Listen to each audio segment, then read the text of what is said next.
All right, ladies and gentlemen, welcome to the Report from Tiger Mountain. Last episode was on Doctor Who. Now we're going to talk Star Wars, ladies and gentlemen. Yes, we're going to talk about Star Wars and the significance of Mark Hamill and Luke Skywalker. Stick around and listen.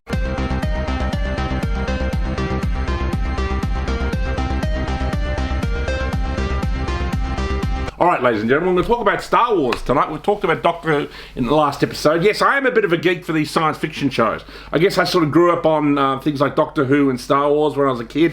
And, in the 70s, these shows were very positive. They were filled with very powerful myths. And if you study people like Carl Jung and, people like Julius Evola and Rene Guénon, you see that these myths, even if they're in science fiction, are very, very powerful. And I think that's why the globalists are all over them right now, trying to turn them woke and to destroy them.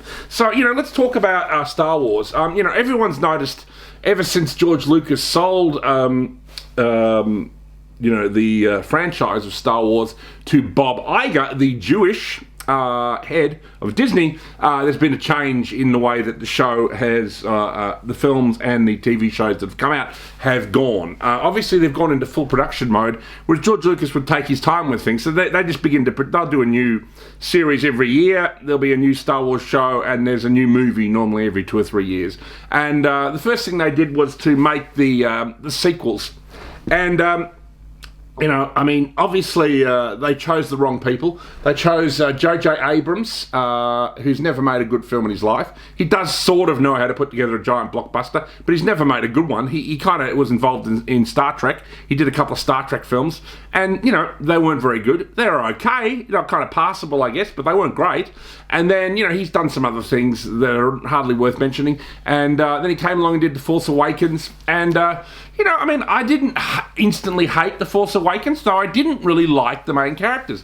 The lead character was a woman called Rey. Who cares?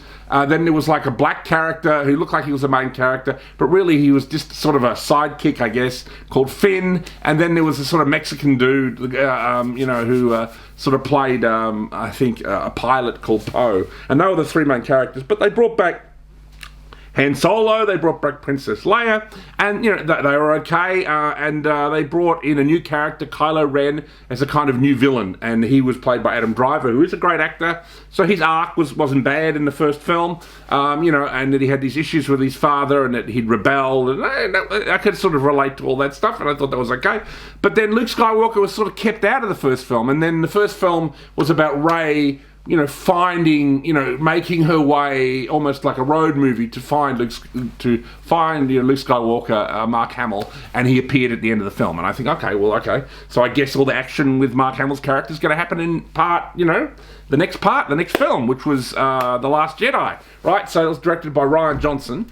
Now, in this film, you would think, after setting up, Luke Skywalker's character, that he's sort of in exile or whatever, that he's going to be coaxed, I guess a la Obi-Wan Kenobi, to rejoin the fight and, come back and, bravely go up against the new version of the Empire. And, but basically, and even Mark Hamill, who is a super liberal and super woke actor, he complained about it himself. Luke was portrayed as essentially a coward who was hiding out on this bizarre island in the middle of nowhere, and all these friends are in trouble, and he's not the least bit interested in going to help them. And he said when he made that film, he said it just didn't feel like the character of Luke Skywalker, which of course it wasn't. It isn't.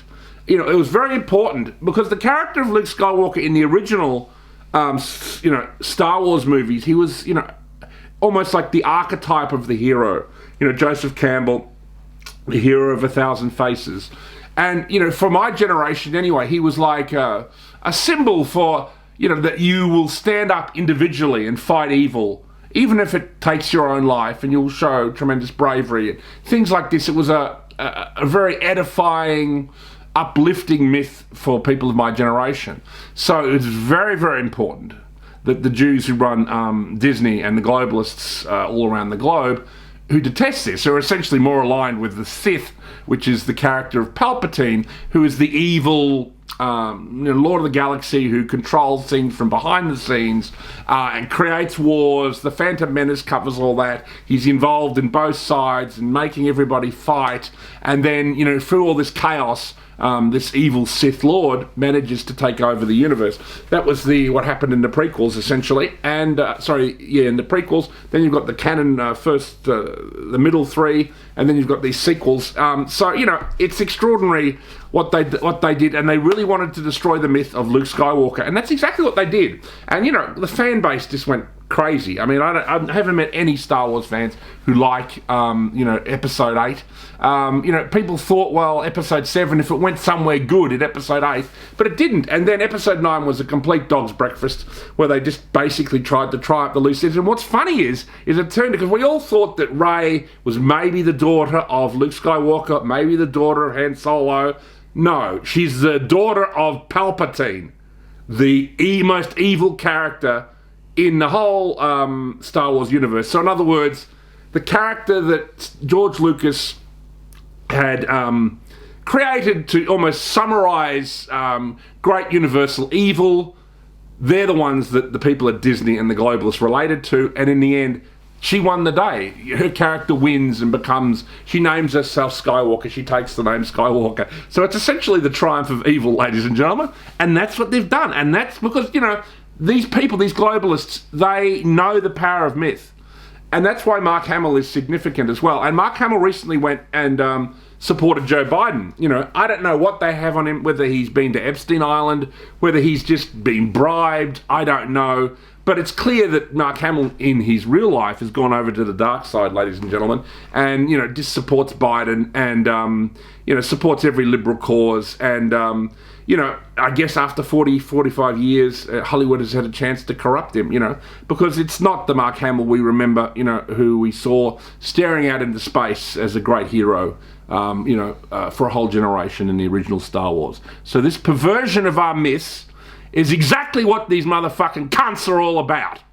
And that's what they're doing with fucking Star Wars. That's what they're doing with fucking Star Trek and fucking Doctor Who. They're fucking it all up because they want you to have no future. They want you to have no myths that mean anything, because they want to destroy everything. And that's their agenda. They are nothing but nihilistic evil, i.e. the Sith.